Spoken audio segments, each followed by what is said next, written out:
No, that'd be great. Okay,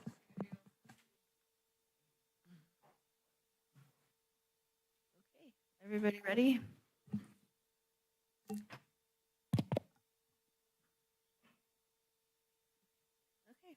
Hello and welcome to the Capitola Planning Commission. This meeting is open to the public with both in-person attendance at City of Capitola Council Chambers at 420 Capitola Avenue, and remote viewing is also possible. The Planning Commission and staff are attending in person, and members of the public wanting to offer public comment need to be present. The public can live stream the meeting on the city's website, on YouTube, or on Zoom following the link on the meeting agenda. As always, this meeting is cablecast live on Spectrum Communications Cable TV Channel 8 and AT&T Uverse Channel 99, and is being recorded to be rebroadcast on the following Mondays and Fridays at 1 p.m. on Spectrum Channel 71 and Spectrum Channel 25. A recording of the meeting will also be available on the city's website after the meeting. And our technician tonight is, did we get the technician? Quinn? Okay, thank you. And as a reminder, please turn off your cell phones during the meeting. Thank you. Okay, so roll call. Commissioner Esty? Commissioner Westman? Here. Commissioner Wilk? Here. Vice Chair Jensen? Here. Chair Christensen? Here. Thank you. And then Pledge of Allegiance.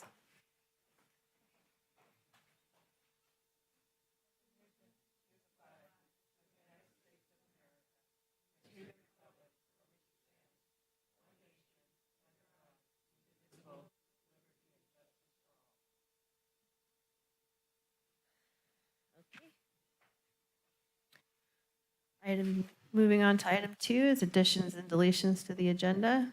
We have 2 items. Is that right? Staff received additional materials for items 6A and 6C. Item 6A received 1 email. Item 6C received 2 emails. All materials were made available to the public and the commission before this meeting. Thank you. Item 3 is oral communications. Is there anybody who'd like to speak?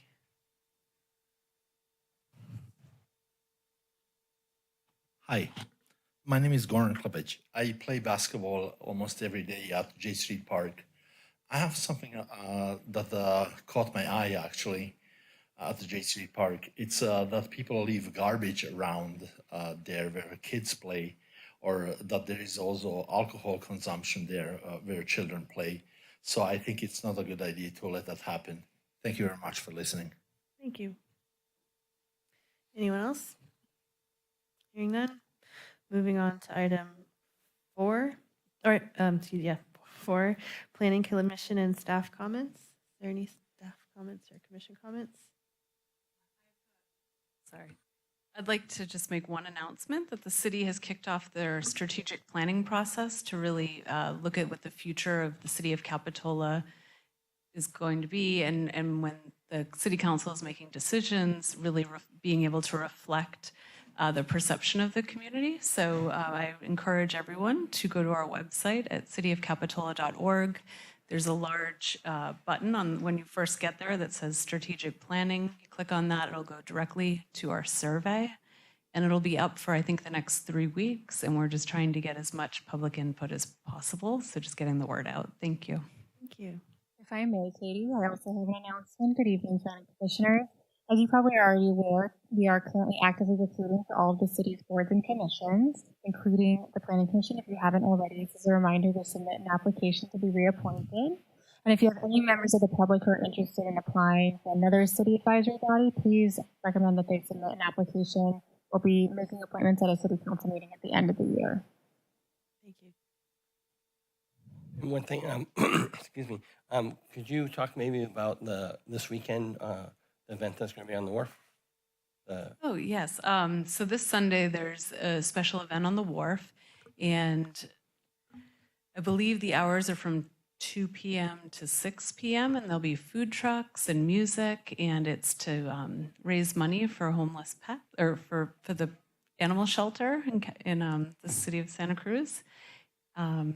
And I think Santa Darius will be there with the beer garden and a couple different food trucks. So live music, food, and a beer garden. So hope the public can come out and support the animal shelter as well. Thank you. Any other commission comments? Okay. Moving on to consent calendar. All matters listed under the consent calendar are considered by the Planning Commission to be routine and will be enacted by one motion in the form listed below. So I need to recuse myself from the minutes, so if you could do a motion on them separately, that would Okay, be helpful. all right. Item A is being pulled to be separate. Is that okay? Do we have a motion to approve? I'll make a motion to approve the minutes from the meeting from September 19th. Second? Okay, first and a second. Commissioner Westman, I'm abstaining. pardon. Commissioner Wilk, Aye. Vice Chair Jensen. Aye. Chair Christensen. Aye. Okay, item B is 510 Escalona Drive. Does anybody want to pull that item or make a I'd motion? like to make a comment on that item. As I was reading the conditions, I was a little surprised to see the requirement of not using pea gravel in the driveway. I thought that was a little bit of a stretch in terms of what we should require as a staff. But beyond that, since the applicant didn't mind, I don't think that should slow anything down. And I will, having said that, propose I move that we approve, I should say, that item. So we have a motion to approve the consent. I'll second. Okay. Okay, first and a second. We have a roll call.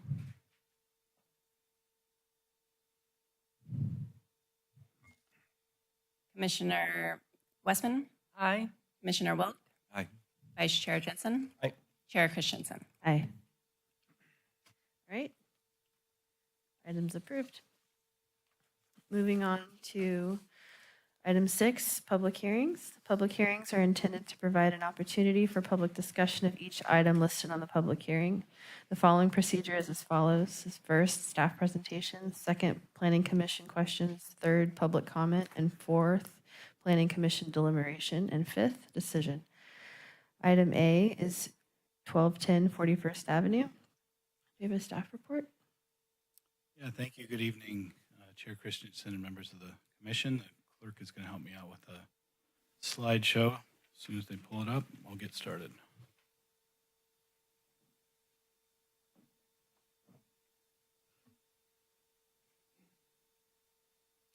All right, so subject matter is 1210 41st Avenue. What you're looking at is a tenant change and a request to modify the conditional use permit to allow off-site distilled liquor sales.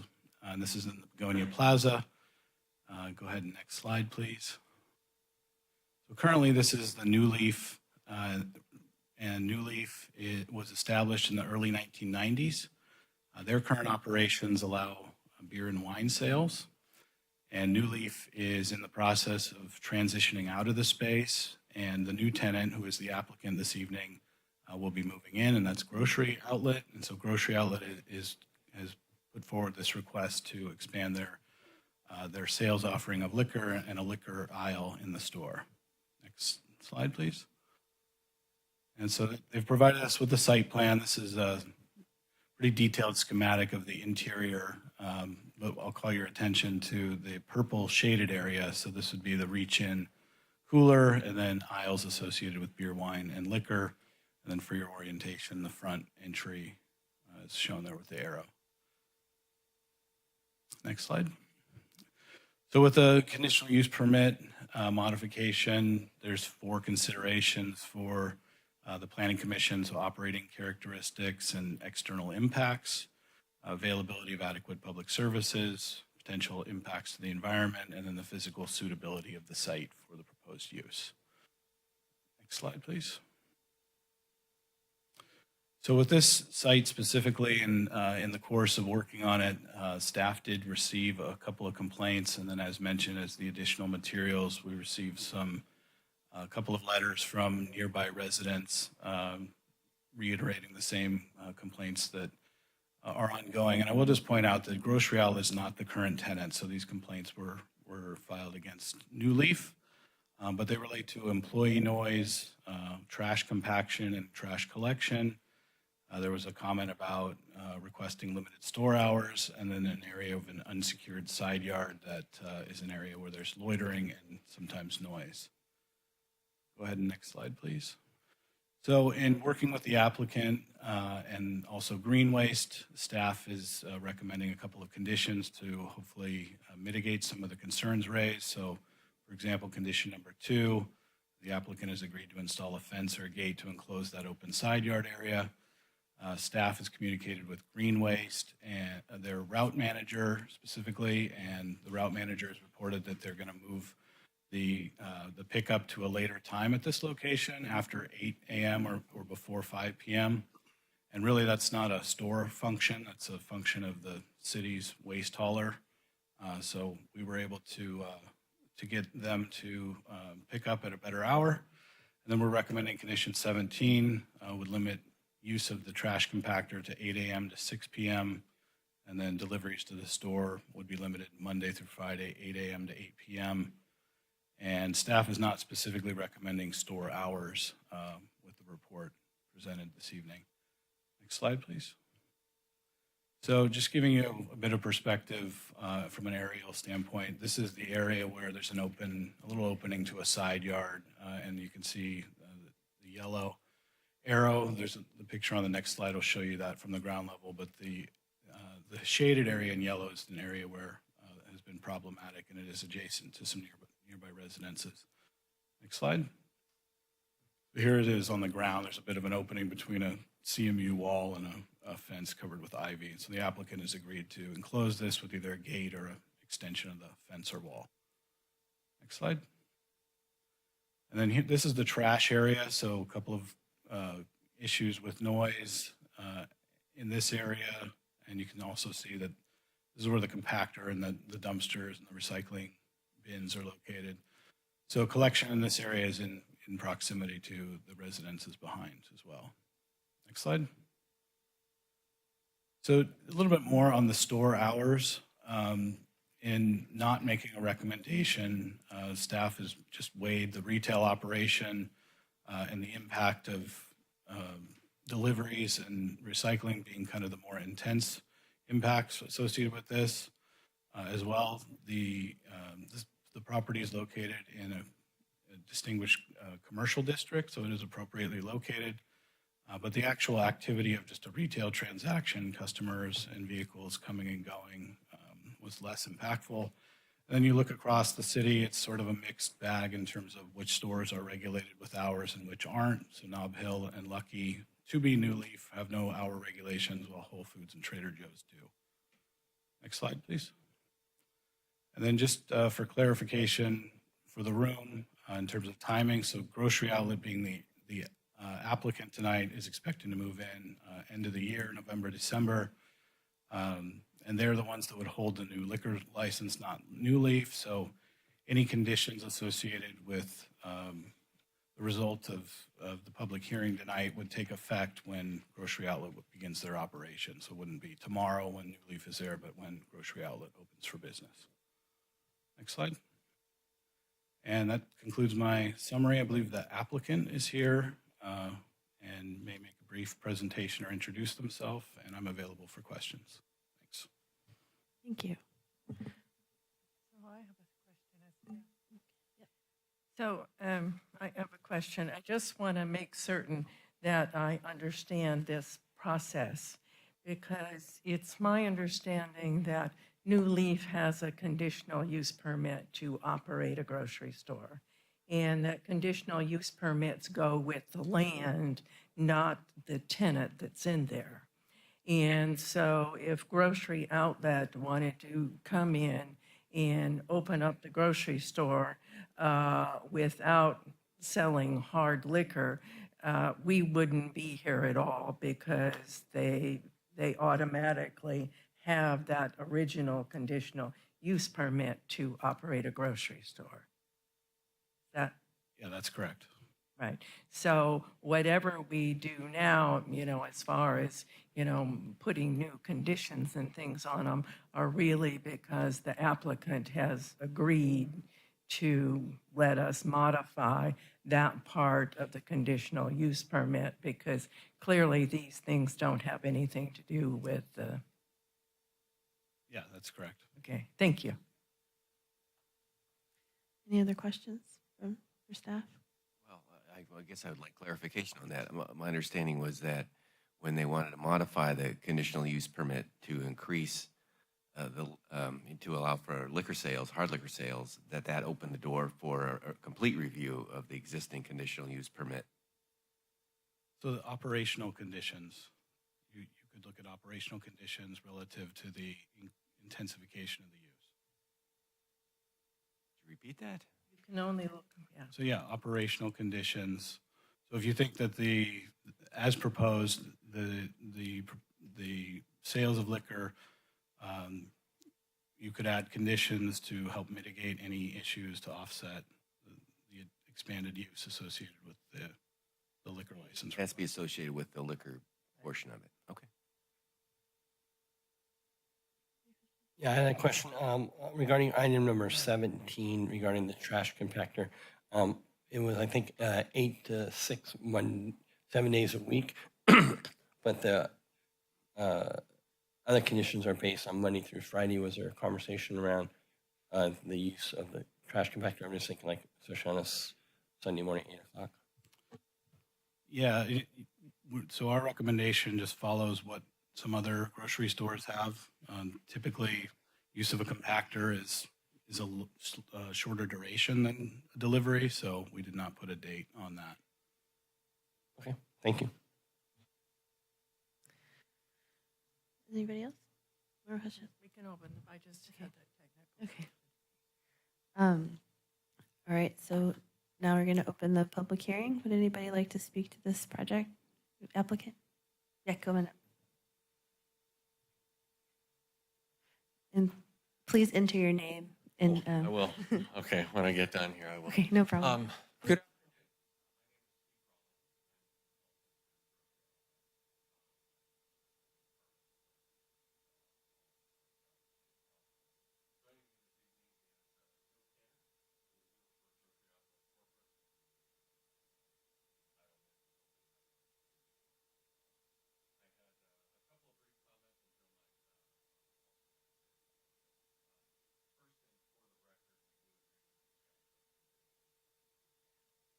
I think your mic is off. Just the sound guy is giving me a signal.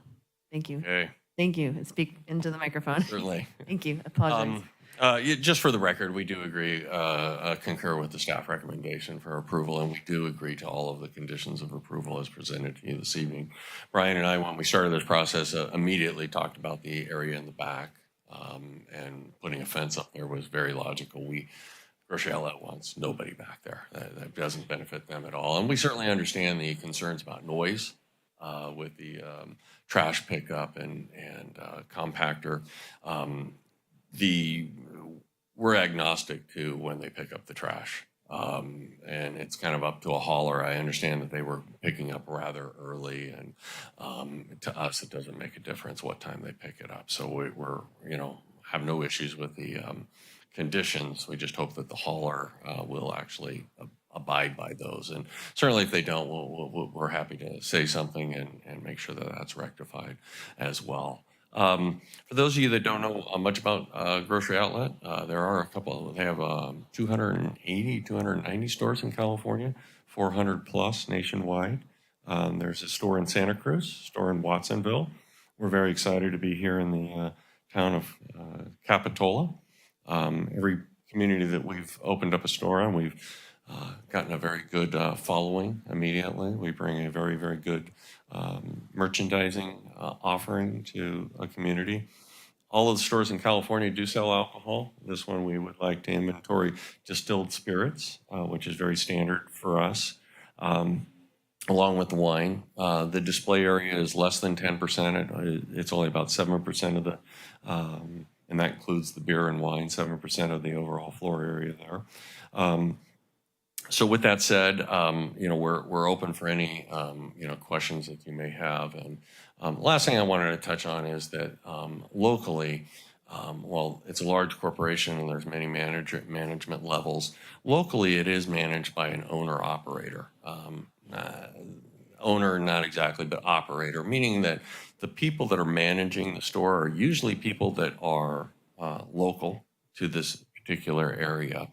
And they do participate in the success, the financial success of the store, which is a little bit different than, say, a franchise model and so on and so forth. So you'll find that these people will be local. You'll find that they're at that store 12 plus hours each and every day. So they take a lot of pride in the store. And I think you guys would be pleasantly surprised at how well the operation is running.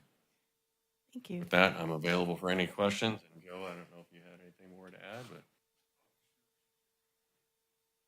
Hello, good evening, and I just wanted to thank the commission and staff for their hard work in reviewing our project.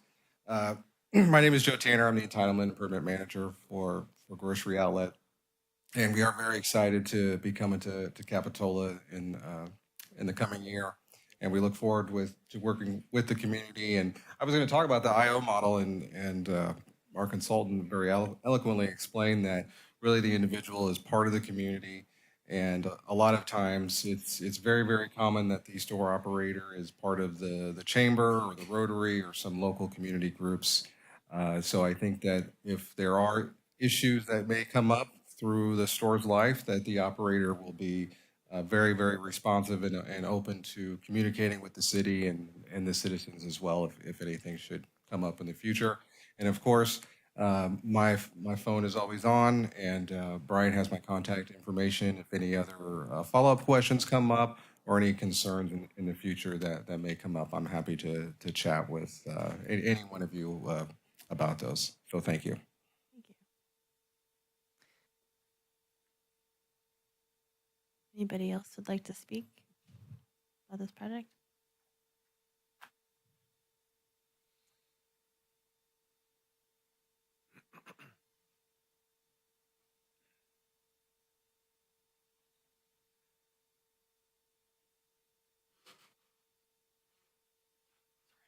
Thank you.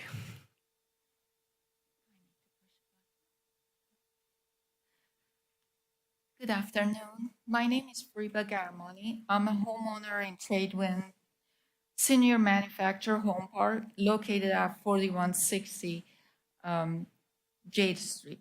I'm here to speak on behalf of all the park residents that are affected by the location of the new Leaf and soon to be grocery outlet store on 41st Avenue. First, let me say that we appreciate the inclusion of the conditions in the permit modification request review. Thank you so much for addressing these concerns. However, several more significant concerns remain. First, the hours of operation. Currently, the New Leaf store operates daily from 8 a.m. to 9 p.m.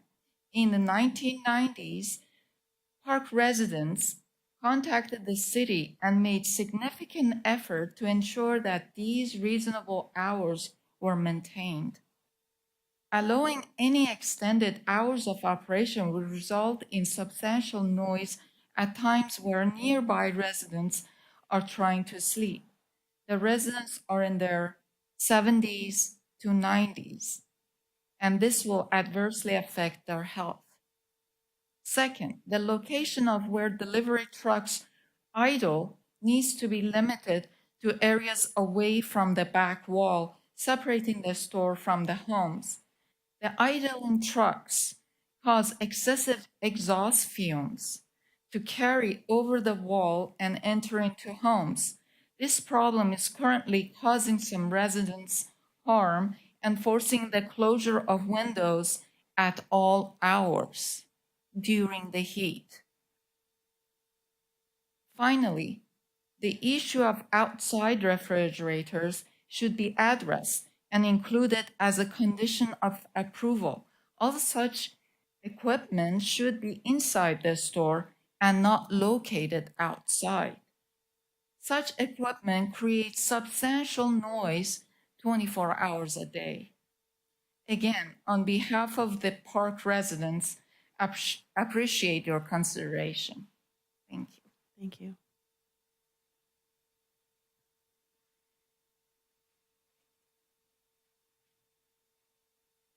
Hi, I'm Arlen Osborne. I'm also a resident there.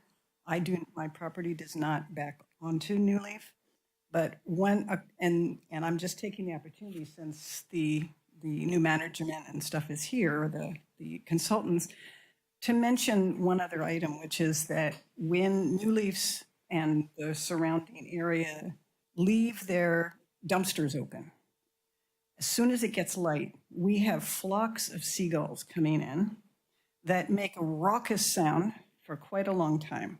And they're all on our roofs, they're everywhere. I love seagulls, I love living here. I actually love Grocery Outlet. I've been shopping there for years. But I just wanted them to have this awareness that if they could close their dumpsters, that would help. We also sometimes struggle with rat problems. So that would be an important good neighbor kind of policy. I know it's probably not in the purview of what you're dealing with, but since we have this opportunity, I want to mention it. Thank you. Thank you. Anybody else like to speak to this project? Okay, hearing none, we're going to close the public hearing and bring it back to us for commission deliberation. Would anybody like to start us off? Well, do we want to go through the four items one by one? Well, I've listed them just in case we did. I'll be happy to start if you like. With regarding the hours, when I brought this up to Brian, when I was asking about this issue and trying to get an understanding of what this application was all about, he pointed out, and I tend to agree that the extended hours isn't going to affect the noise as much because we're just talking about people coming in and out the front doors, and so. I don't, I want to encourage businesses to come to Capitola, and I want to encourage them to follow their standard business model that's successful. So I think it's reasonable for them to have the extended hours. The notion of the idle trucks and the exhaust, I don't know to what extent, we didn't talk about that. I don't know to what extent that can be mitigated, but I'd be interested in hearing what conversations you might have had on that. So there are some air quality standards as well. Wasn't able to look into that thoroughly, but the commission could add some clarification language. The language that we have in here is that delivery vehicles will not stand idle outside of delivery hours. So if they arrived a little bit early, they can't just sit there idling. So there's an attempt to address that issue then. Okay. With regards to the outside refrigeration, that sounds like a major redesign to their building structure. To what extent they can have proper cooling, I don't know. I'd be reluctant to impose something like that because it sounds like it might be very difficult to implement. And the dumpsters opening, I think that's an issue with green waste more so than this applicant. So those are my thoughts, but I'm willing to listen to other arguments. Well, I will go next. I actually agree with you on the hours as far as customers coming to the store and going in. I personally go to Nob Hill often at 7 o'clock in the morning because my day's real busy, and simply going and parking in front of the store and going in and out, I don't think I create a noise problem. I do think it's important to regulate the things like, the hours the trash compactors are going to work, the hours the deliveries are going to be made, the things that do generate noise. I think it's important that, the trucks not come in idle for an extended period of time. I know that when refrigeration trucks come and they're making delivery, they need to keep the truck running to keep the refrigeration going. But I certainly hope that, the grocery store manager will not have the trucks coming outside of the hours that they can come to make deliveries, and, work with them to make certain that the truck is not sitting there for several hours waiting to complete the delivery.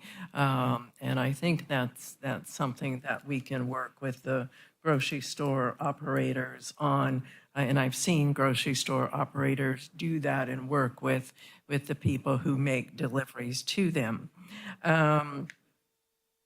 As I mentioned before, there is a conditional use permit for this grocery store to operate. So I appreciate all of the new conditions that the new applicant's been willing to agree to help the neighbors next door, because you are right next door to, this commercial area. And I recognize that, there are problems as a result of that. But, to ask them to, relocate their equipment, I think is really beyond what we can do, because they want to sell hard alcohol. We have to make some nexus with what they're asking for us to require them to make some sort of change. It's not like there was never a grocery, the grocery store wasn't there before. And the dumpster, I certainly think that any reasonable grocery operator can make certain that their dumpsters are closed. And I wouldn't hesitate at all if you notice the dumpsters are open to call the grocery store. And if the grocery store doesn't respond, you certainly can call City Hall and staff, and they will call the management of the grocery store, because, that's just common courtesy to do that and be next door to the neighbors. So those are sort of my thoughts on those 4 items. So you mentioned the exhaust and how the trucks you could negotiate deliveries with. Is there a condition maybe that we could? Well, I think that we have a condition regarding the hours that the trucks can come and make deliveries. I don't think that we can add, a condition on how long the truck can actually be there. It would be. And if, 2 trucks arrive at the same time, who gets to unload first? Because the other guys, so. There are defined hours of delivery, correct? Can you go over what those hours are again for us, Brian, so everyone's aware? Yeah, so 8 a.m. to 8 p.m. Monday through Friday, and delivery vehicles shall not be permitted to idle during non-delivery hours.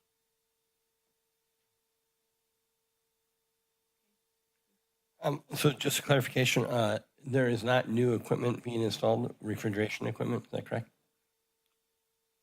There is there's a tenant improvement, and there are some new rooftop equipment, and there was actually an extension of the rooftop equipment screen to screen some of the new equipment. And that was processed a few months ago under a minor design permit, so it didn't require planning commission review. Okay, just going back to the public comment just about the noise of the equipment. So that equipment would have been installed in our permit, and then there's SEER ratings and stuff like that was followed for that equipment. Is that correct? That's right. Okay. So nothing new is being added. No new equipment is being added because of what this change in condition is. No. Thank you. I don't have too much to add, except for I agree with what Commissioner Westman was saying with our limited parameters are, I feel we have a privilege to kind of to comment on the rest of it, but we should stick to the alcohol, distilled spirits principle. But do you have a motion or? I'll make a motion to approve application 240154 for a modification of the conditional use permit for the off-site sale of distilled spirits, with all of the staff recommendations included, Um, I'll second. Okay, we have a first and a second. Commissioner Westman, Aye. Commissioner Wilk, Aye. Vice Chair Jensen, Aye. Chair Christensen. Aye. Okay, passes. Thank you very much for everything. Thank you for. Okay, moving on to item B is 709 Riverview Drive. Do we have a staff report? Excuse me, Madam Chair. I'm going to take the advice of the Community Development Director and recuse myself from this item. Okay, thank you, Peter. All right. Yeah, well, I'll have the presentation on this, but it's at the end of the prior slideshow. If you could pull that up, please. Just a continuation of the same slide deck. Oh, gotcha. That was not.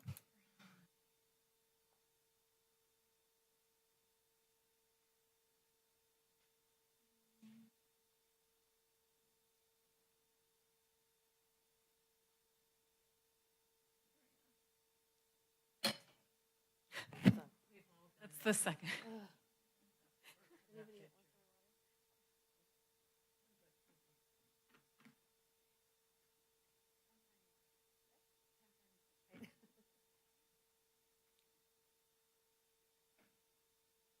All right, thank you.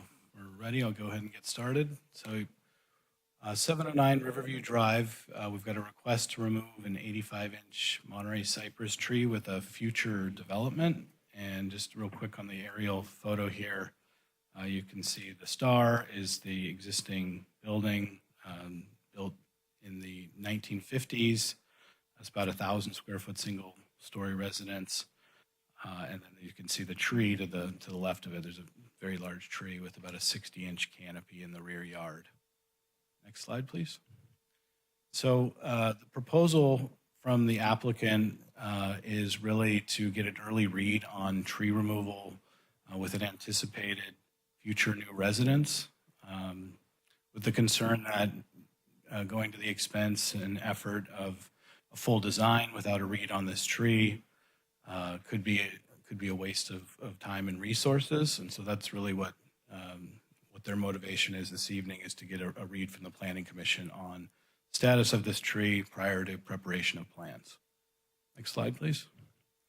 So here is a street view of the existing residence, and there's the tree in the back. You can see it pretty prominently there. Next slide, please. The applicant did have an arborist report prepared. There were some minor pruning and trimming recommendations to improve the overall health of the tree, but the status of the tree is that it is in fair to good health. Next slide, please. And then here's another photo. So multi stems coming off of a base trunk for an 85-inch tree. Next slide.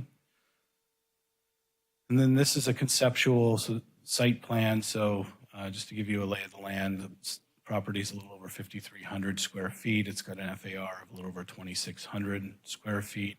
Then the orange is the existing building footprint. And then I've got an animation. If you click the next, highlighted in purple there is their anticipated building footprint. And you can see that it covers quite a bit of the critical root zone. That's the area underneath the canopy and then into portions of the trunk. So the anticipation is this tree would need to be removed with a house taking this footprint. Next slide, please. So talking a little bit about the city's processes. So there's two processes for tree removal. One is a standalone tree removal permit. And so this is without being in the same stride as a development project. And so the city has findings that need to be made in order to approve a tree removal, and they center on damaging structures, unreasonable damage to private or public structures, immediate danger, or health considerations like the tree is dead, diseased, or dying.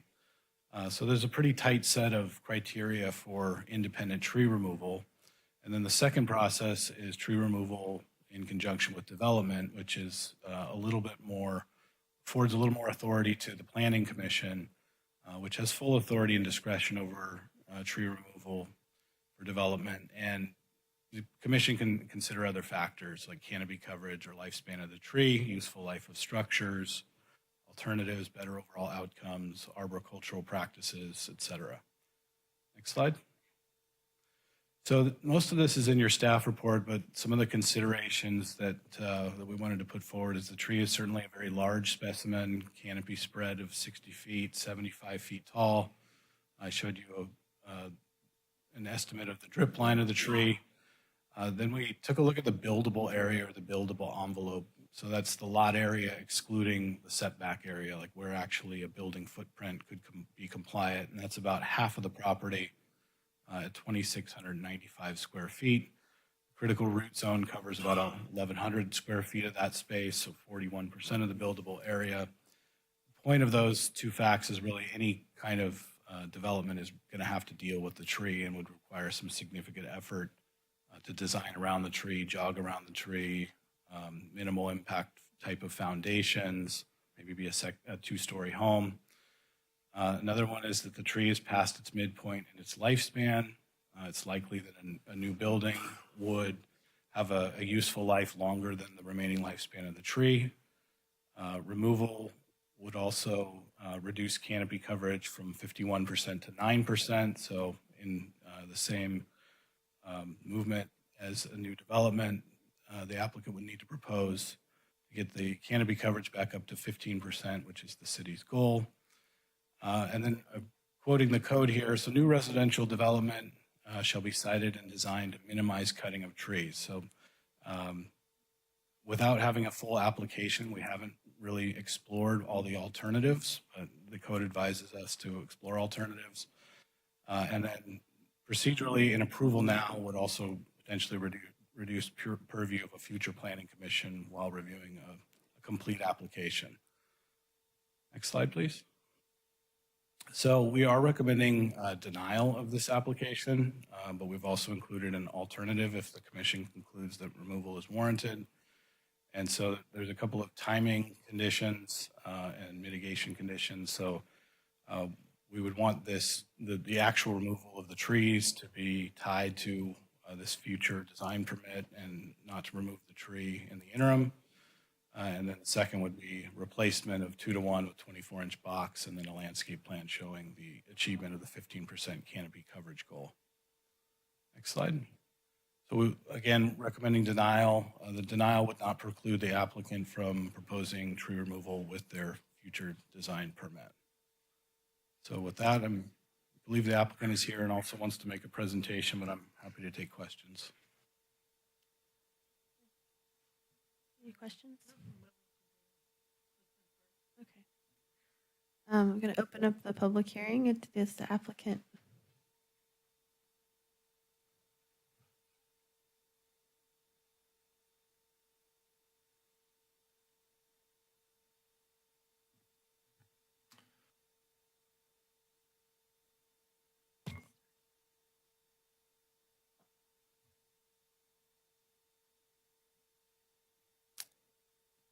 Thank you, Council, for hearing from me tonight.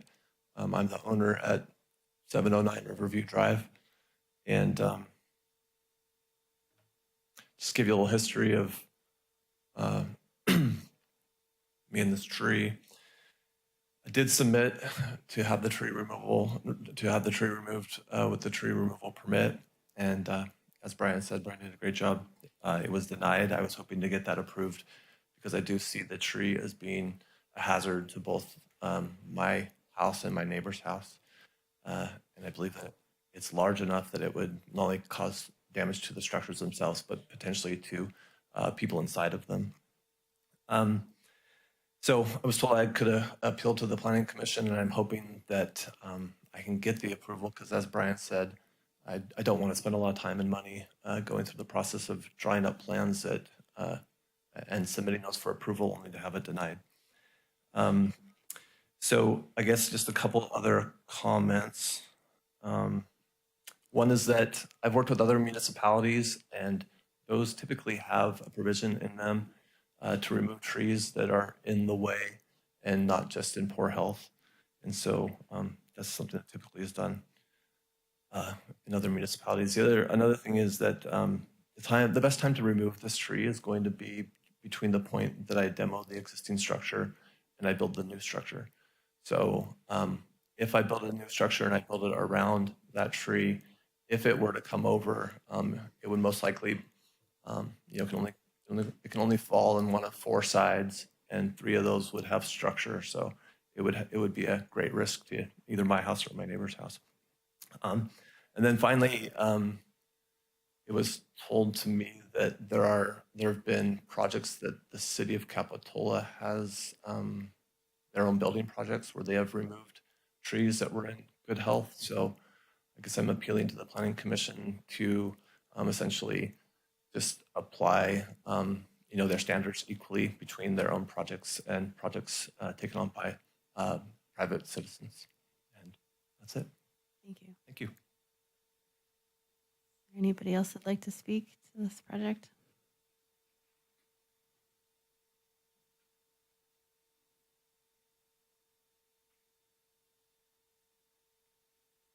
Good evening. I'm Mario Beltramo. I happen to be the owner of the property immediately next door at 705 Riverview. My wife Linda and I have owned the property for 24 years. When we bought the property in 2000, the tree was large. Since then, and due to, I think, the previous owner's inability or disregard for proper trimming practices, the tree has just grown exponentially. And as you can see, as Brian pointed out, although I'm not sure, frankly, that the pictures that we've seen do justice to just how enormous the tree has become.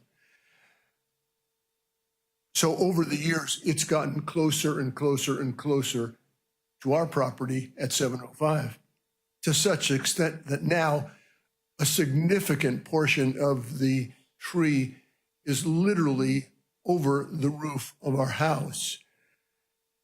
And I'm concerned about that, and I've told Brad about this. I'm concerned about this, not just for the safety of myself and my wife.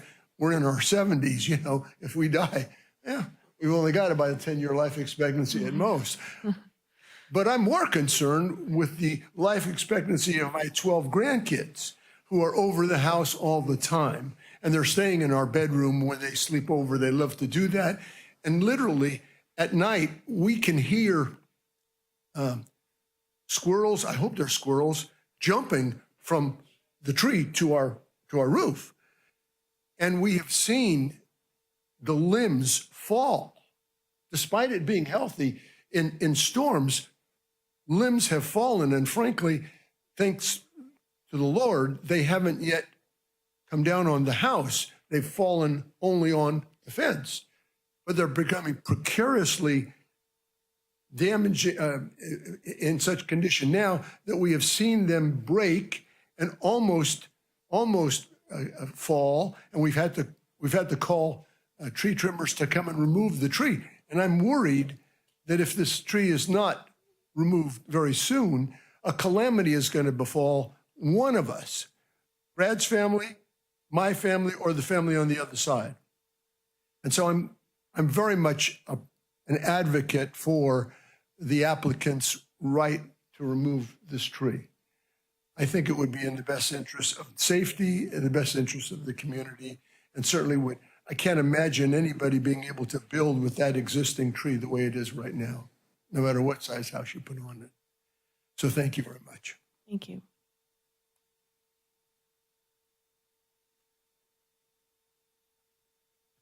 Would anybody else like to speak?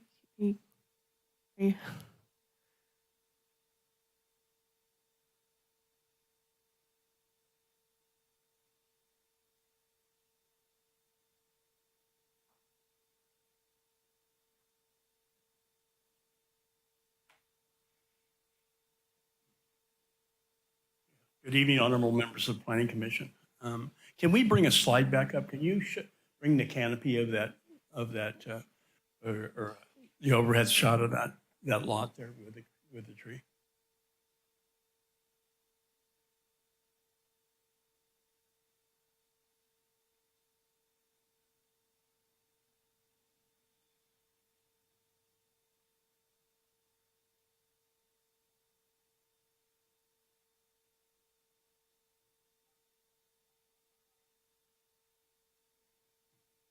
If you, that's fine, but the overheads I was looking at, I'd like it to take a look at the size of the canopy on that. And I'm the designer on the project, and the canopy covers at least 50% of the whole lot. And then probably another 20% onto the neighbor's property there. Okay.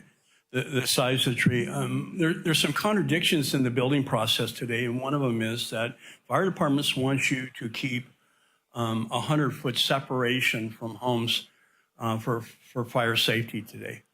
And they make that a condition of when you buy it. Well, that doesn't work very well in Capitola because a defensible space is mostly what you get. This could never be a defensible space from this tree. If you know that corridor right there, it's heavily vegetated. It's never pruned or anything is taken out of that area unless maybe it's in front of a house. But that whole creek corridor is a fire hazard itself, and Central Fire will verify that. And they even looked at the possibility of what would happen if a fire ran up that creek. Well, this is half the point. The other point I'm going to bring out is that it's nearly impossible to design around the canopy. And if you were asked to build, I can't, because it's not out of the canopy now. We have 1,100 square foot house there, much smaller than most houses that are in that corridor there. But what it gives us an opportunity to do is, if we remove it, we will be planting 2 to 3 trees, what's required to us along the edge of the corridor, which makes sense to the vegetation that's there, number one. Number two is that it gives us enough room to build a house that is comparable in size to the neighborhood and still be protected from fire danger. Now, the third figure is, if you look at the overhead picture on this, it's in the south west corner of the property. What does that mean? It means that there'll never be any sun on this house. I'm serious. Look at the thickness of that canopy. They will never see the sun. Afternoon. So being able to remove it at this point and make that decision, it has a lot of justification. And the main thing is that they can build a house there, and they can also replant along the corridor, which will be good for the corridor, but at the same time, it makes this house much more usable. I think your time is up. Thank you very much, Mr. Norton. Thank you. Anybody else like to speak? Okay, hearing none, we're closing the public hearing, and we're going to bring it back to commission deliberation. Susan? I'm willing to start. I think trees are always sort of a difficult issue, but trees have always been important to Capitola and Capitola's community. It's one of the reasons that we have a significant tree ordinance. And over the years, I think the city's been quite reasonable. If there was a case made that, a tree absolutely needed to be removed for safety reasons, or the tree was in poor health. We haven't ever, as far as my memory goes, had someone come in and say, I want to cut down the tree because I don't want to go to the expense of coming up with plans and designing with the tree there. And we state quite clearly in our tree ordinance in 12-130 that any new residential development should be designed around, existing and major trees. And we have an arborist report which says, the tree's in quite good health. The tree certainly could be have a major pruning and cleaning out, which would, eliminate some of the concerns of it. And I've seen us grant variances for people so they could save trees on their property. I've seen people do special foundations so they could save trees on their property. So for me, I don't think I can go to the point of starting to set the precedent of, we're going to take out a perfectly healthy tree. Now, just because, the applicant doesn't want to have the burden of trying to figure out how to design around the tree. I personally went up and looked at the tree. I know how big it is. I know what an impact it has. It also is a magnificent tree in that neighborhood and certainly an asset. We all talk about global warming and trees and stuff, but this one just has to be inconvenient, so it should go. So for me, at this point, I couldn't approve a tree removal permit to take it out.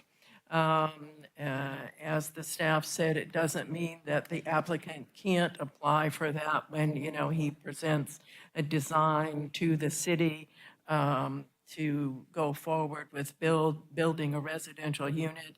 But to take it out before we even have an application for a house sort of seems to me that we're putting the cart before the horse. As I said, I've seen this commission be quite reasonable, on development applications, but I just can't come up with the findings to take out the tree at this point. The arborist report was from the applicant, is that correct?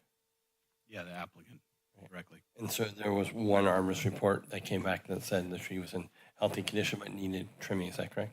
Right. And then at the same time, when we're talking about proposed development, with the applicant, was there any proposed timeline for development laid out, or was it just in the future? It was just in the future, I think near future. Applicant didn't say a specific time of expected submittal. I think they wanted to get to this hearing before they entered a contract for the full design. And so understanding that would be, when you look at, I'm just trying to play this out in my mind. If we said, if this planning commission said, yeah, it could come out, the tree could be removed for the future of taking out for a proposed project, would that be kind of circumventing the next planning commission and looking at the project on what that design would be around a tree that maybe we put conditions on that tree being removed? I'm just kind of looking, trying not to circumvent the will of the next planning commission. I don't think we should be making motions for conditions for in the future. So I was just wondering, I'm just trying to talk that out through myself. Can you add on to that, or am I correct? Yeah, I think that's really probably at the core of where our recommendation lies, is that we haven't seen the design, we haven't seen any play out of how alternatives could be designed around the tree, or what other mitigations, maybe pruning the tree. So that's part of it. And the other part of it is a decision tonight to approve would take a piece of a future approval away from a future planning commission without seeing a full project. Okay, I don't have any questions at this time. It sounds to me that the applicant's trying to gain peace of mind for the future endeavor of assembling an application and assembling a design, because he wants to know, if it's going to be an issue in the future, then why would he go to the trouble of designing a home if he couldn't ultimately take out the tree? I see the how if we are taking away a bit of the decision for the future commission to decide on that, it's hard. It's kind of a toss up for me, because I feel like you can give this person this peace of mind. It's their property, but then also taking away that piece for the future commission decision seems, it's a valid point. So I'm on the fence. I think that, our policy and our practice has always been that someone comes in with their A plans. full application. And, they could take out the tree. I hate to say this applicant could get run over by a car and, things could never go on that way. So I think for us to have, peace of mind to grant a permit to take out what is really a magnificent tree, we need to have an application. That's how our process works. And, I'm not saying that, the Planning Commission might, as I said before, I think they have been quite reasonable, my experience in the past and these kinds of circumstances. But I just think it sort of messes up the whole process. We all would want we'd want to know that our project is going to get approved before we spent the money on designing a house. But it doesn't really work that way. And I think this would be a bad precedent for the city. I think we need a project. I think we need a design. I think somebody thoughtfully needs to look at how much this tree can be pruned, demonstrate to us, that that's not going to work. And as I said, we've gone so far as to grant variances, to people so they could save trees that we felt were important for a neighborhood. So it's just too early for me to approve a tree removal permit at this time, on this particular tree. I mean, the arborist report said the tree wasn't dangerous. It needs a little work. I think, we need a lot more information before we approve this kind of application. One question I have is that if we did go with your alternative, that the tree removal wouldn't take place until there was an application? And is that what I heard? Yeah, so if you do take the alternative, there's a couple of conditions in there that would tie it to becoming effective with a future design permit approval. With the new development. The timing would push to that approval. Okay. So, you want me to make a motion? You want to talk? There's only three of us. I think I can talk one more time. Okay. Just regarding the comment around city projects, are we aware of any city projects that we've removed trees, sort of projected that we might do a project in the city in the future?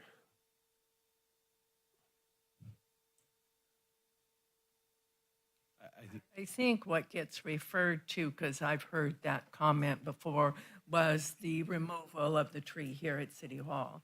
And if anyone had been around and seen the damage that that tree was doing to the sidewalks, the foundation of the police department, that tree would have gotten a permit if it had been on private property or anyone else's house. I think you only need to look at the walkway the city's trying to build going out of the Upper Pacific Cove Mobile Home Park and the extremes that have gone in that design to try and not eliminate, take out, the trees that go along that way. So as far as I know, I don't think the city has, ever issued a permit for somebody to take out a tree based on something that somebody thought they were going to do in the future. I think the Canary Island trees that were taken out by the wharf were taken out again because the sidewalk was being damaged. And some people like to say, oh no, well, they just came out because someone slipped on some pine needles. But there was a factual basis. And I think the city has been thoughtful in issuing tree permits. And I think we've, so far, done a pretty good job. If there's a safety hazard, if the tree, there's something wrong, then those permits have been approved. Yeah. Just to I've seen them in other applications when they're proposing a home. They make findings for removing large trees within that application context. I mean, we approved an application tonight up on Escalona where there is a major tree where the canopy is going to go over a major portion of the house, you know, and they work to design around it to save the tree. And I'm not saying that the tree can't come out if there are plans and reasons to do that. I just think this is an inappropriate process.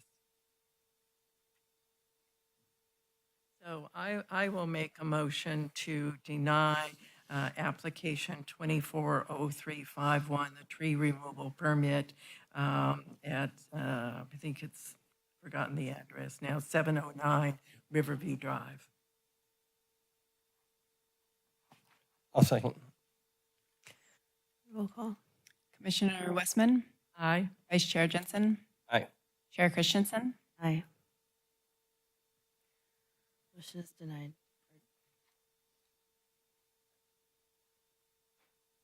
Okay. Moving on to item C, citywide zoning code update.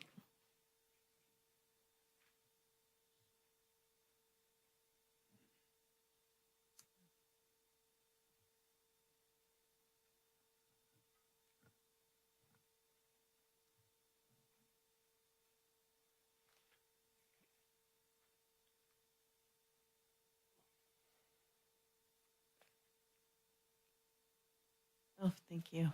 I forgot about Peter standing outside.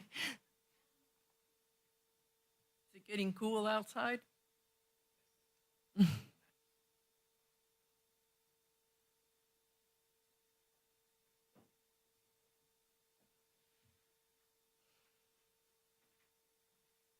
right. Good evening, Commissioners, Chair Christensen. Next slide, please. We have the 9th session of our 2024 collectively referred to as zoning update. And perhaps the final one for this year at Planning Commission. Next slide, please.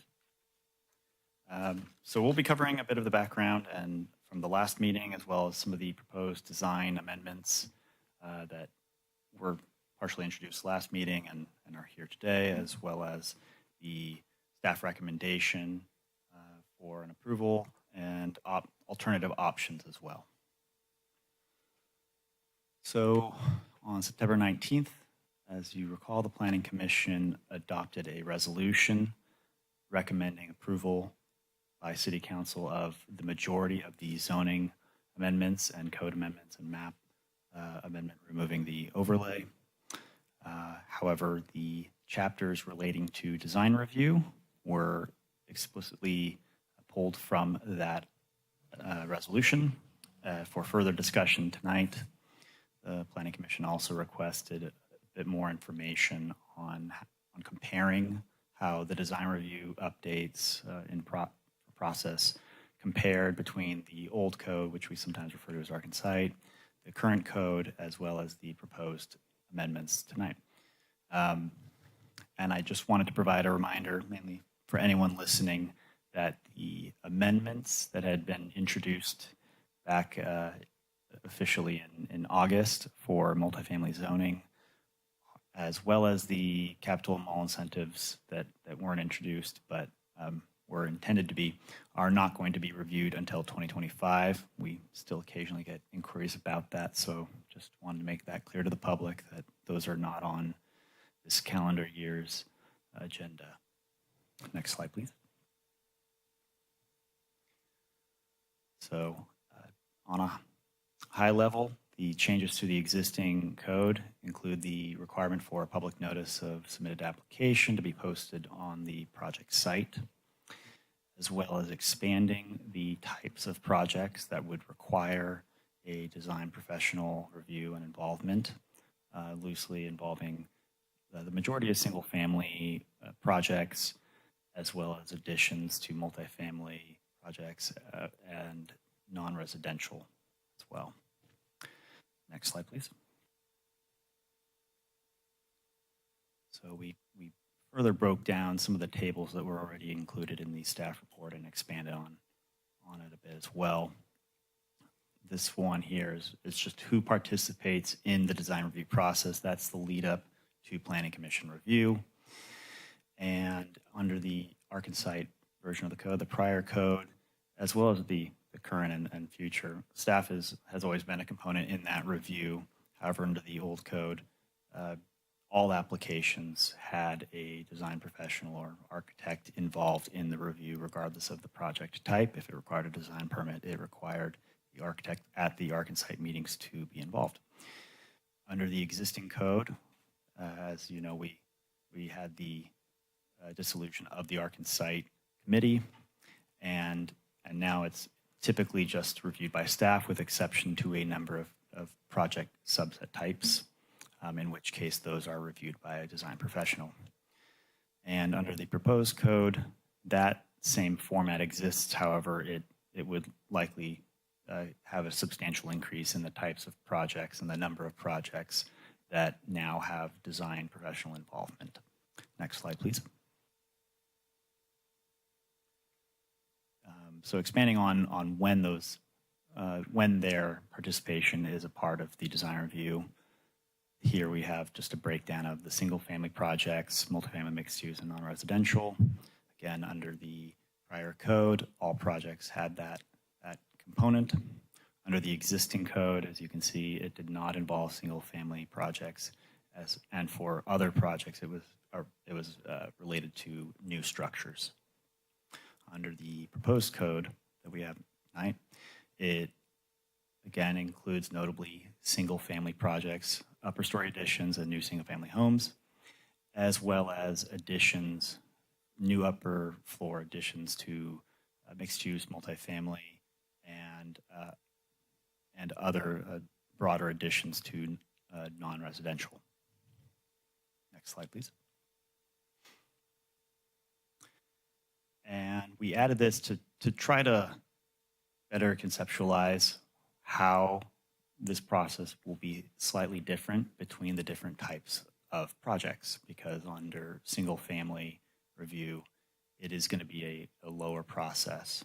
So starting at the prior code, we had an architect's involvement at the Arkansas committee, and they provided verbal feedback to the staff and applicants, and that was for projects. Under existing code, again, we don't have a formal Arkansas committee anymore, and a design professional, when they are required for multifamily non-residential projects, they prepare a more robust and formal written report that's given to staff and the applicant.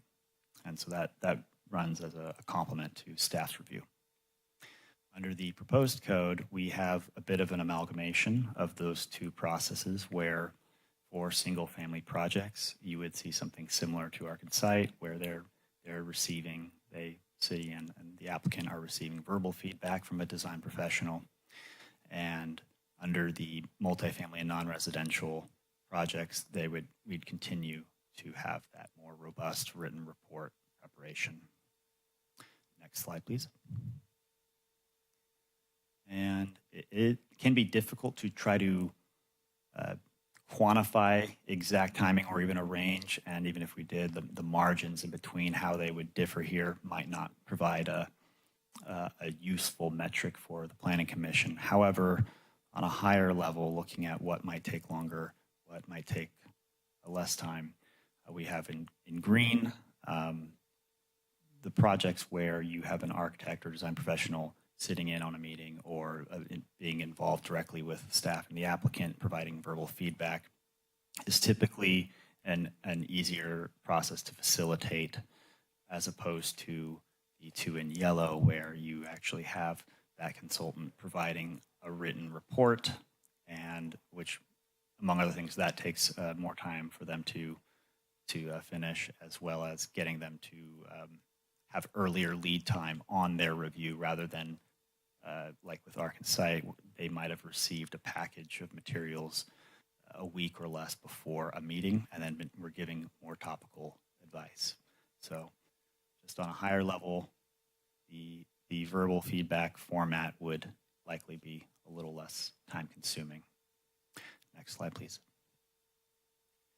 So regarding public notice and Brown Act and meeting requirements, Under the old code, the Arc and Site Committee was a legislative, established sitting body that was subject to the Brown Act. We also had that posting requirements for those meetings.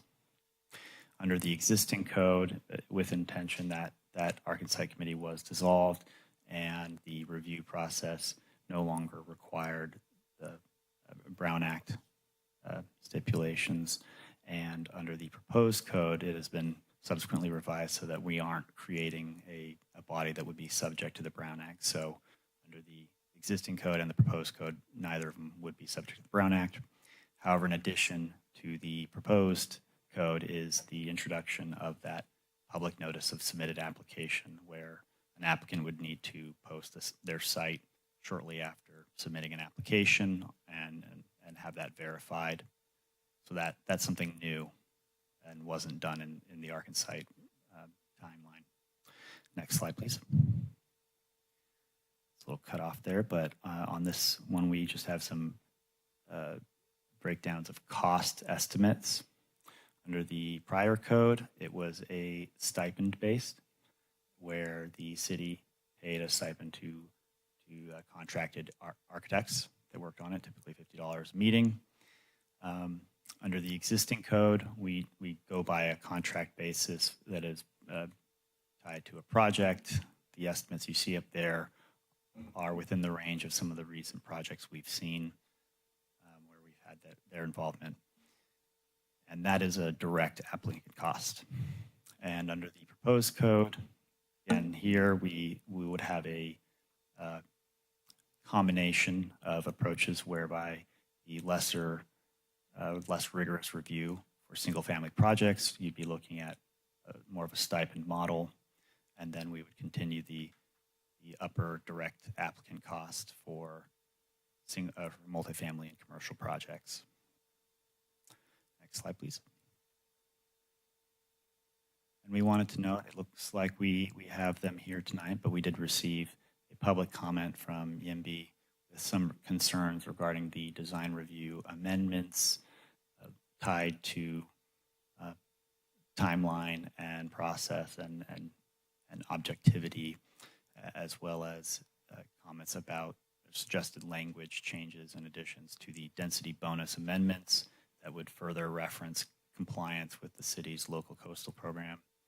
Staff is not recommending that we incorporate that suggested language to the density bonus because our chapter 1803 is not actually in our LCP, so it is already in there by reference, but we find that sufficient. Next slide, please. Next steps, we have the top two meetings, City Council tentative dates for where the zoning update could go before them, provided we have a holistic resolution tonight. We want to note that although there are two additional meetings after those, that for scheduling purposes and requirements for us to have this material posted a certain amount of time ahead of it having readings, if the Planning Commission did not have a resolution to move this forward tonight, we would need them to have this item continue to a special meeting, likely October 17th, in order for this to be feasible. Otherwise, it would put us within no margin. Next slide, please. So with that, staff is recommending that the Planning Commission adopt a resolution that would recommend both the design review amendments as well as the density bonus modifications and for approval by City Council. And we're noting that the density bonus, unlike the design review amendments, is something that we are required to accomplish before the end of the year. Next slide, please. That said, there are a number of options the Planning Commission could elect to take tonight. First one being the positive recommendation, as we discussed a moment ago, to City Council. Alternatively, a positive recommendation with modifications, or a positive recommendation for the density bonus only, and presumably to bring up the design review discussion at the following year, or to have this item in whole continued to a future date. And again, if that is the case, we are recommending strongly that it be to October 17th so that we can make this work. Next slide, please. That's it. All right. Thank you. With that, we're here and available for questions. And I did want to just report that Commissioner Estee reached out and is obviously unable to attend tonight. He did make a statement in his email that he supports the proposed amendments to the zoning code related to the design review process. And then he specified the exact code references. And he also said, however, he will let his colleagues on Planning Commission make changes if necessary. He'll support that as well. So that's it. I don't have more than that, but he apologized for not being able to attend. Thank you. Do you have any questions for staff? Yeah, I have a couple questions. So one thing, just to bring back the highlight. So on single-family homes, this would be reviewed during the same time as staff is already reviewing projects on the same timeline. This wouldn't be an additional meeting, right? It would just be in conjunction at the same time. so it would, yeah, in short, it would likely fall into place with the existing review process we have now, where we will have an initial review of a project for completeness and compliance, issue a letter, and then schedule a time where we can meet with that applicant and get some more direct input to them by planning and the other relevant departments. So that's where that verbal input from a design professional would come in for single-family projects, as they would be involved in that conversation. And at that stage, if there was like a comment made by the design professional, that would it would be a suggested item. Is that correct? I mean, it would be a suggested item that the applicant can take or not take. Yeah, for the most part, and this is in our code draft, that the input on these bodies is, unless it's tied to a completeness or compliance item, so unless it's tied to a specific standard in our code, that these are advisory inputs and they can choose to act on them or not. Sometimes when, and that reflects today's process as well, where we will either ask questions or provide recommendations on what we think may improve the design or limit some impacts to their surroundings. And sometimes, depending on the nature of those recommendations, if they elect not to take them up, we sometimes continue that recommendation on to the Planning Commission, where the Planning Commission has a little more discretion to require it regardless of what the specific standard in the code is. So yes, it would fit into that process, and yes, it is advisory in nature. And then regarding cost, so on a single-family home, there would be no cost to the applicant other than the cost of the proposed sign for proposed development. Is that correct? And the city would be picking up like the stipend cost, if you want to call it? Yes, as far as an application received today or an application received on this code taking effect, these changes would not change the amount of fees owed if someone were submitting at either time frame. So the stipend would be a cost by the city, and if they have material costs, that's not factored into our fees. Okay. And really the fee then is only on multifamily, correct? Everything else, multifamily or non-residential. Right. Yeah. And that's in place now, correct? Yes, to a lesser extent. It doesn't affect as many subsets of those projects, but yes.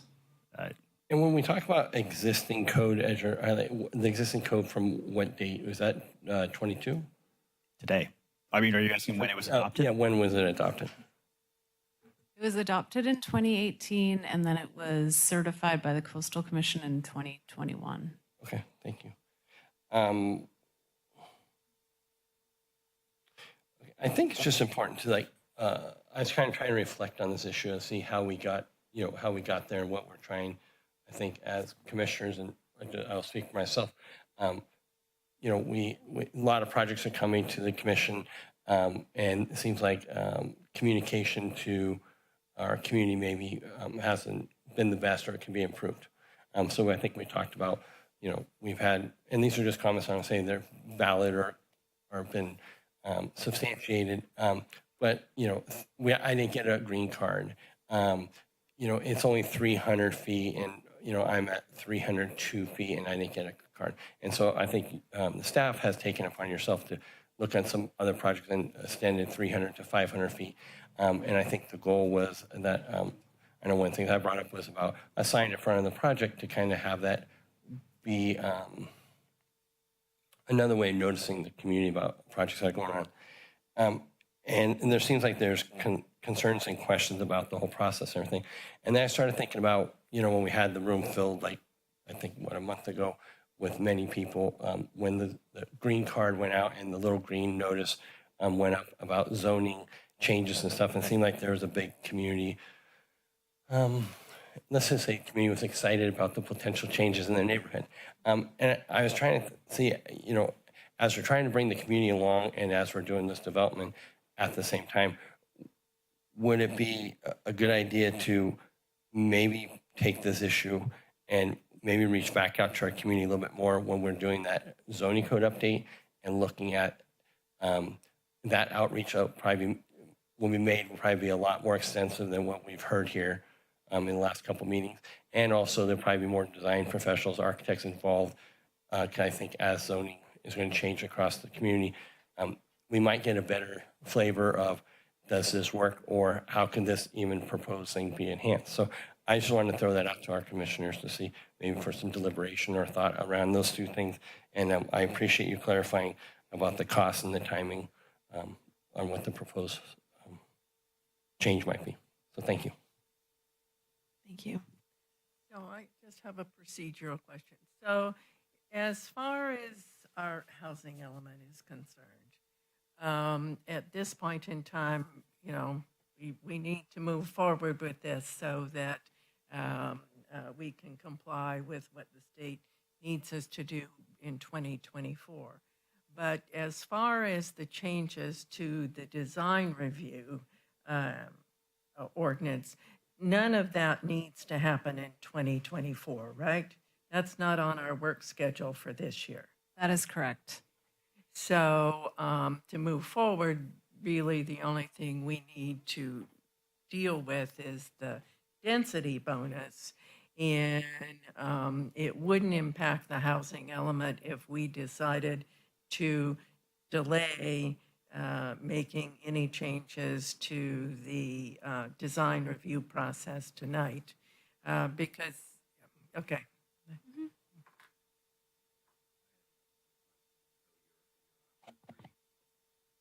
All right, so your option 3, which is to make no changes other than to the density bonus, there was a lot of discussion of this in May, and a lot of the issues involved, as Commissioner Jensen pointed out, the noticing.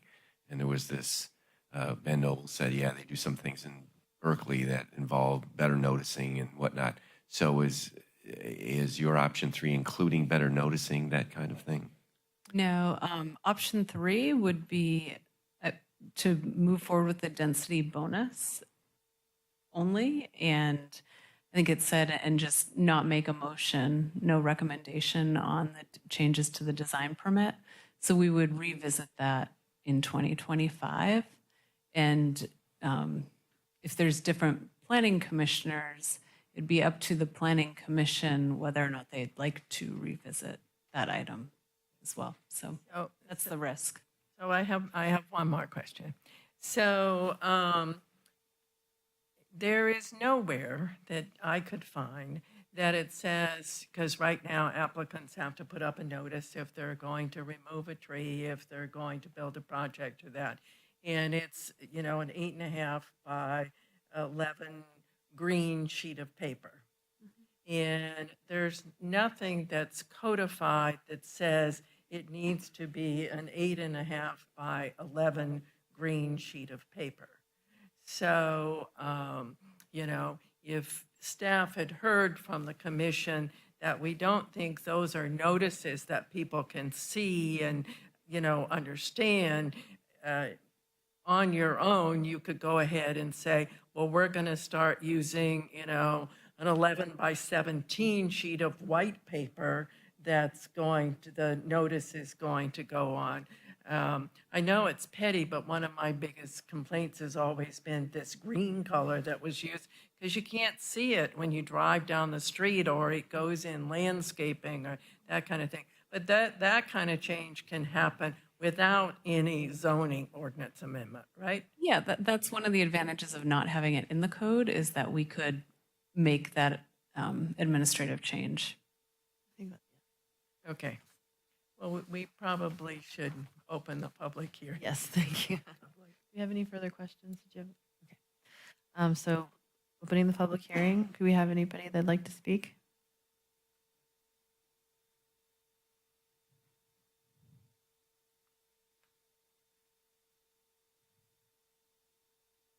Good evening, everyone. I'm Terry Thomas, 50-plus year resident of Capitola. I have 5 recommendations regarding the design permit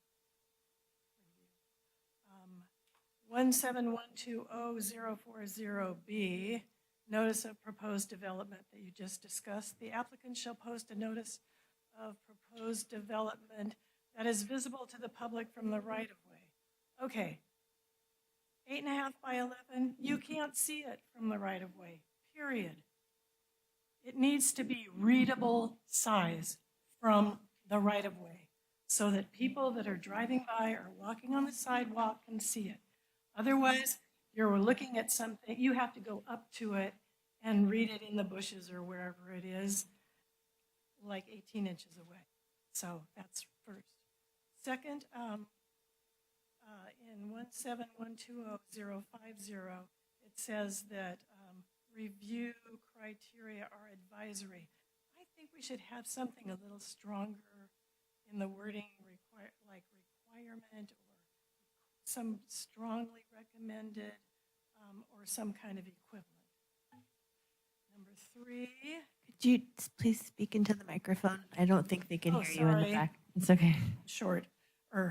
Okay, number 3, 17120-070 design review criteria. Neighborhood compatibility, I'd like it if you put the line back in. The project is designed to respect and complement adjacent properties. A 600 Park Avenue apartment is surrounded by 18 single-family residences. Makes a difference. Number 4 is G of the same. Putting back in features that promote a sense of ownership of our outdoor space. The places that are multifamily residential need to have open space or play space because it will be needed, and kids need to be able to play in their neighborhood. Number 5, it was set up on the thing that I didn't see in the printout. Public notice, proposed no. I would like you to say proposed yes. The public needs to be notified about hearings and things that are being brought forth so that we have a way to respond to those things in need. And then my other question would be, if you have a contract review by a design professional, it adds to the expense of the city, and I'm not sure how we're going to pay for that. When the Art and Site Review Committee did it themselves. Thank you.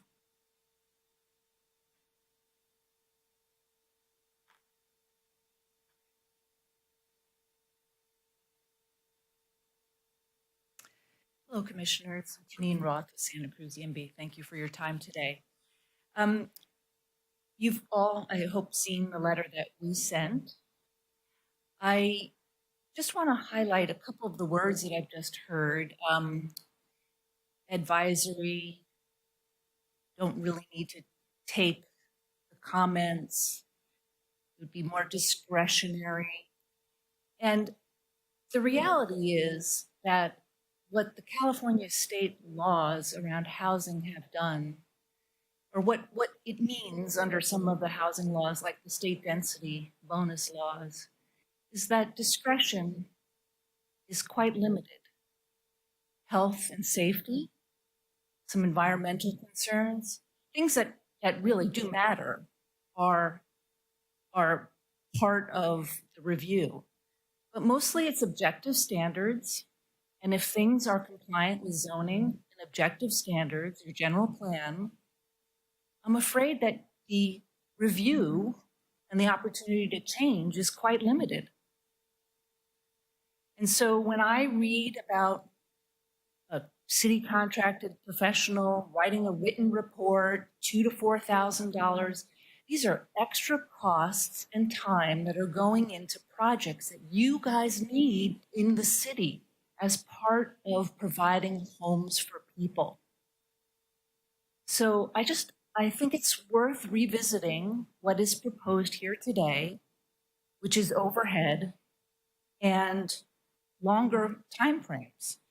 And you're going to be constrained in some instances by what state law allows.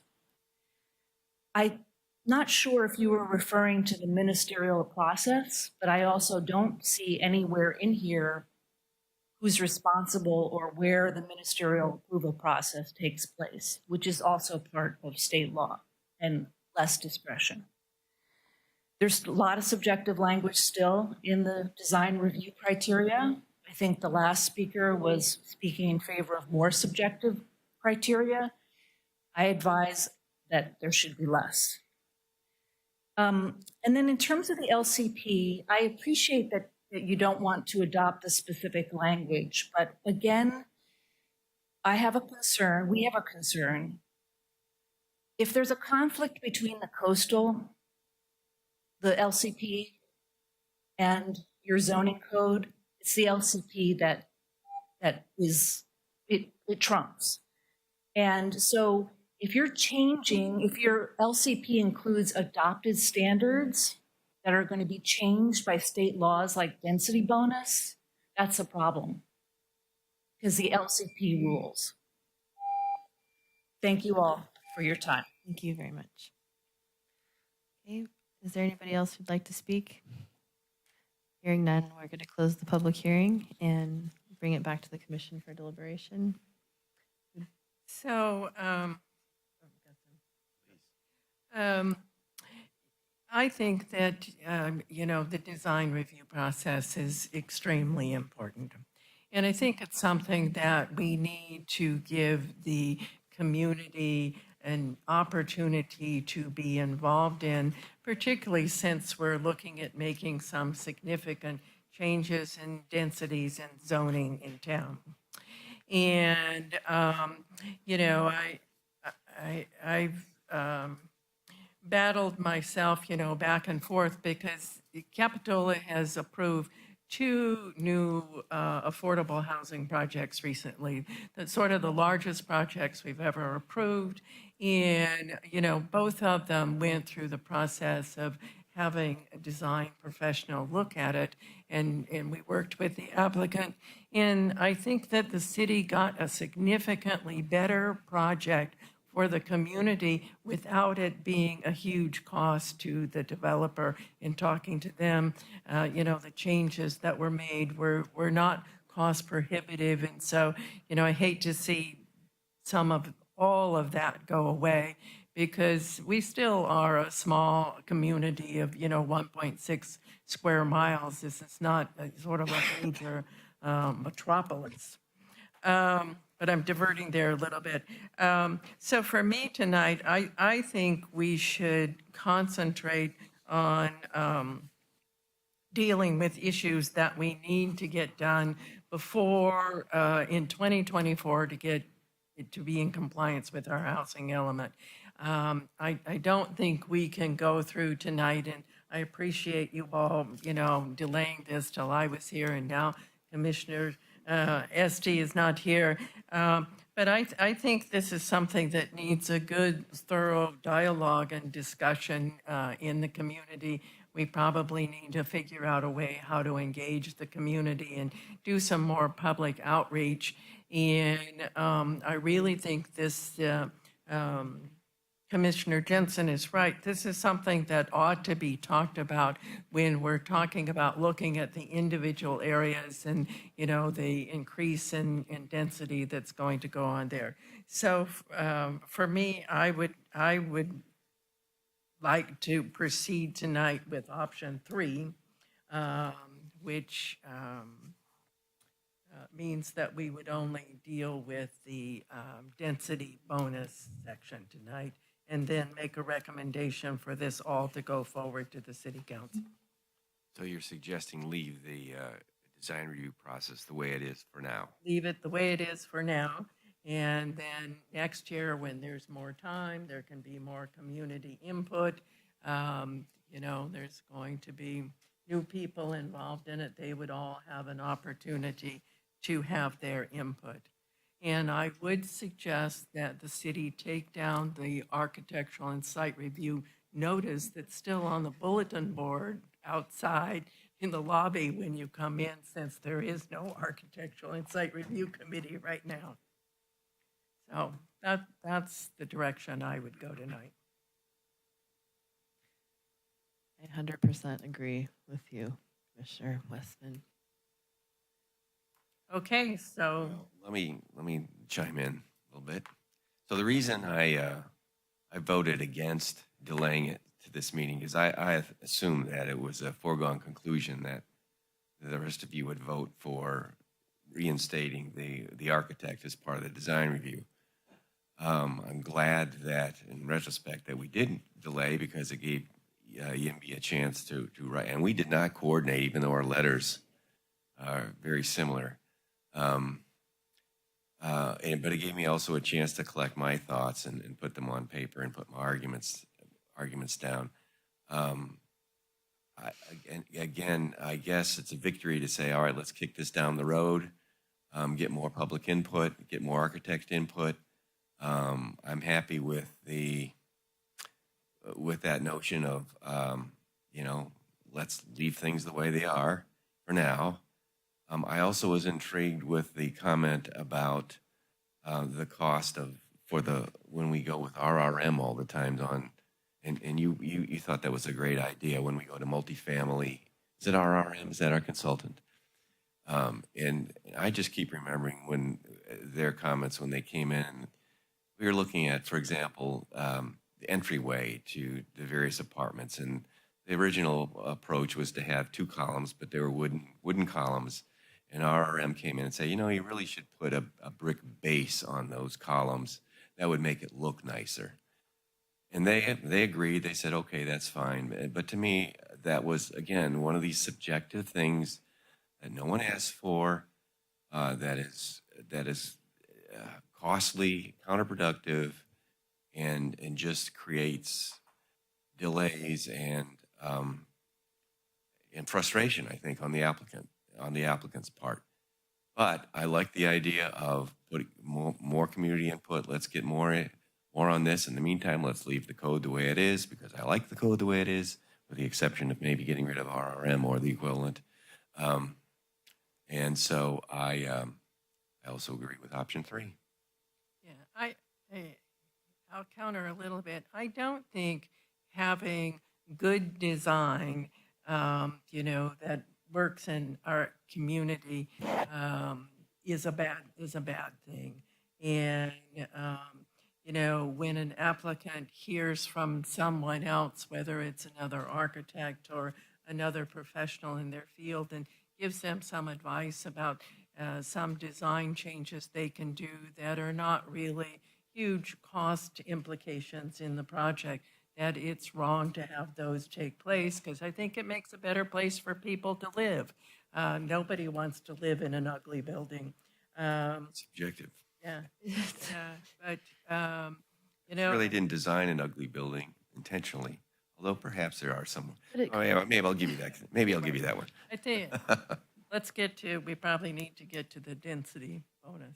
I do have a couple comments. I'm sorry, I think one thing, just to go back to what your comment was, Katie, can you just enlighten us back when Commissioner Westman was talking about the project, like the Bluff project? Didn't that project come in first with 0 parking as proposed at one time?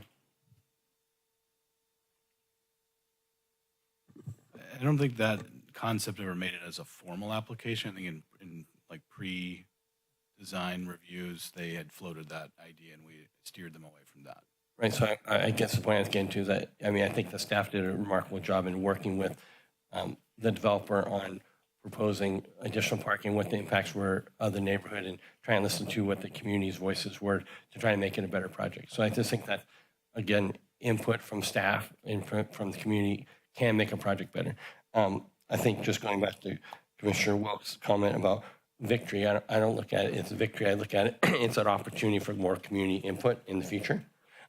We have community members that come forward to talk about wanting to have this enhanced, and I think that opportunity, making sure that all voices can be heard at a later date and maybe in more of a structured environment when we go out to each community around is going to be probably a victory that way, that everybody's voice will be heard and then it can be brought back around at that one time. So those are my final comments around this issue. Thank you. Thank you. Chair Christensen, may I say a few things? I just want to comment, we've heard comments about not having subjective criteria when it's an affordable housing or a density bonus. And I just want to say that when we have done a third-party review of our affordable housing tied to density bonuses, we do not look at the subjective criteria. We've got multifamily objective standards that were adopted by the city, and that is what those projects have been reviewed against. And I definitely respect Yimby's comments about the LCP. We've done a lot of work over the past 5 years on cleaning up our code. And one thing we have tried to avoid is putting too many references to other sections of code, because when you go back to clean it up, sometimes you miss those references. So I thought the comments that likely we could have put the recommendation of what Santa Cruz does within our density bonus to reference the LCP and get into the details of that we'll only look at objective standards and measurable standards, but the way in which we've set up our code to make it easier for the public to utilize and not have too many cross-references to other sections is the reason why staff is not suggesting that be implemented. So I just wanted to make that clear, because I do think it was a thoughtful comment that came in, and we definitely looked at it as staff very closely, and it's one of those things we're trying to avoid. Within the Coastal Commission has consistently tried to put many references in our code, which we've just respectfully asked them if we can keep the code the way it is, just for the simplicity of knowing that different sections regulate different types of projects. So that's it. Thank you. Thank you. Do we want to continue on to speak about the second point, or you have? Do we need to talk about? I think we could entertain a motion. Do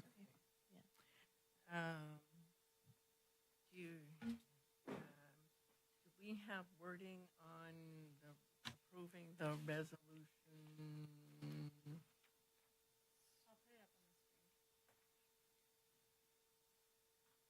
Was up on the screen, I thought.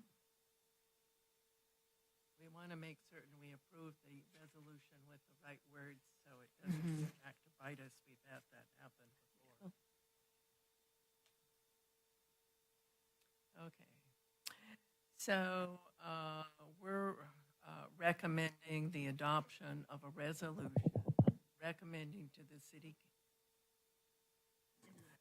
Okay.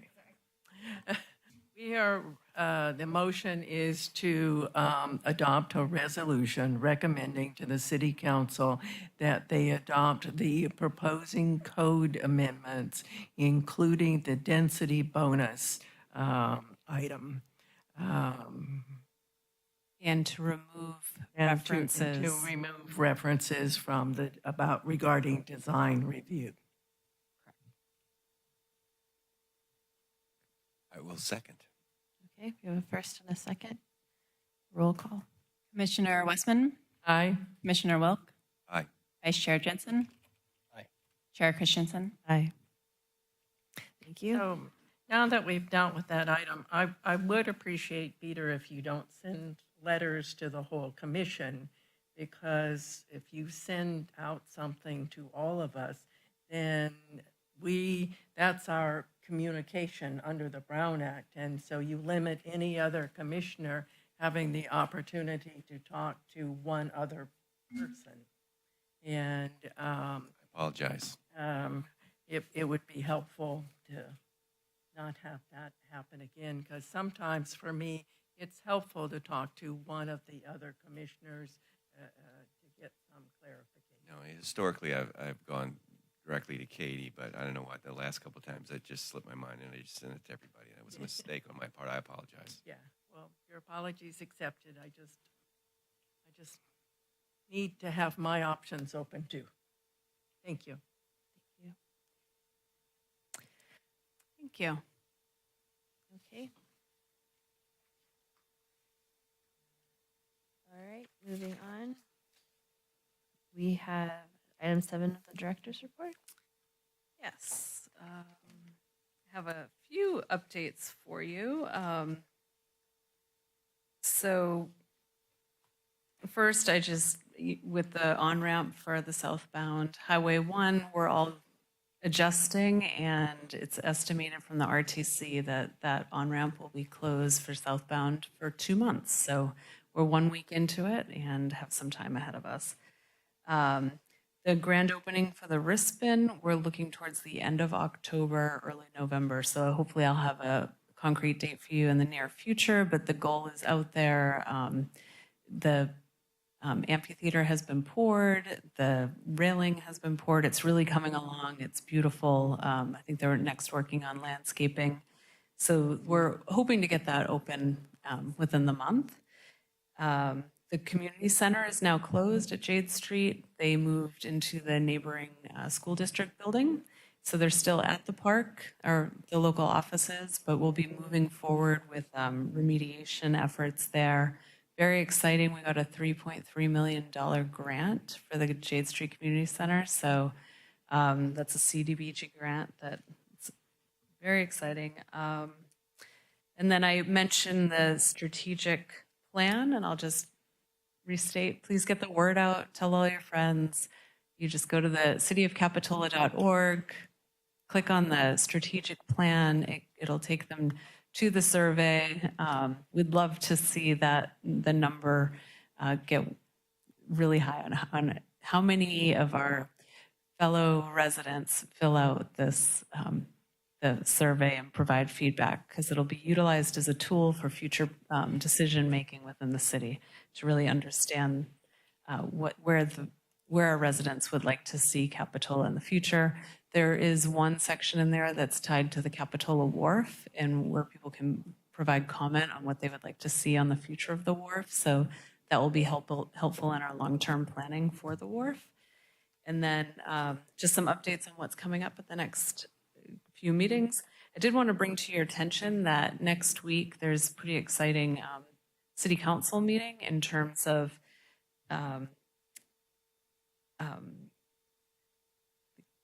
can you remind me the name of the first presentation that will be? We're going to have a staff presentation on a recent trip to the Netherlands. Vice Mayor Brooks and a member of our Public Works staff took a trip that was paid for through Ecology Action to observe bicycle transportation methods in the Netherlands. And they'll be presenting on that trip at our next city council meeting.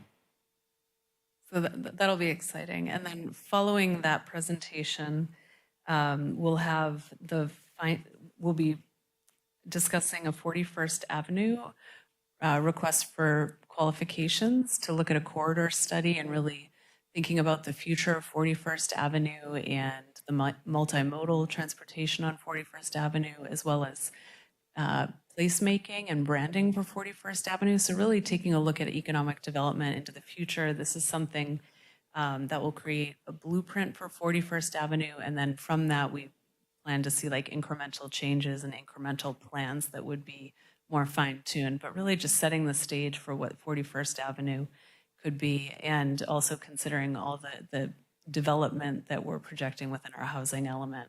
So trying to plan ahead.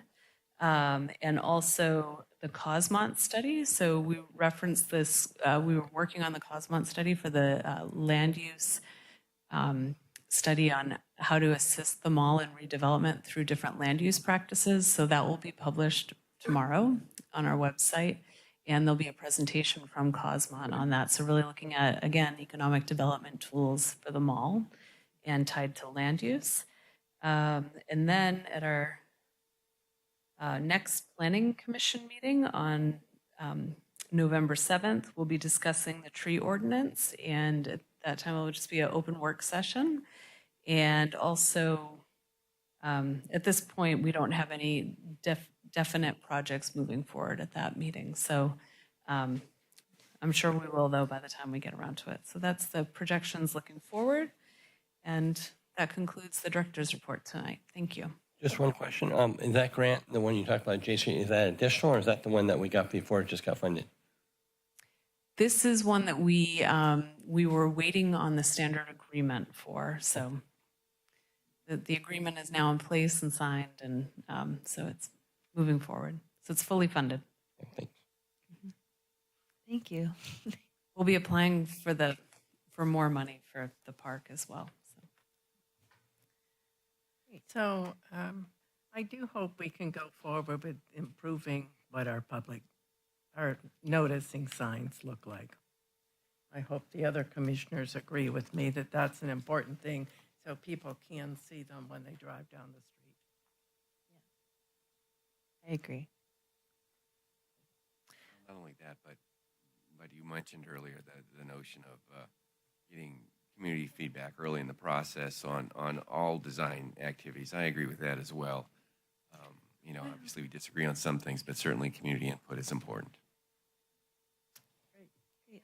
Thank you. Okay, and with that, we're adjourned to the next regularly scheduled meeting of the Planning Commission on November 7th, 2024 at 6 p.m. Thank you, everybody.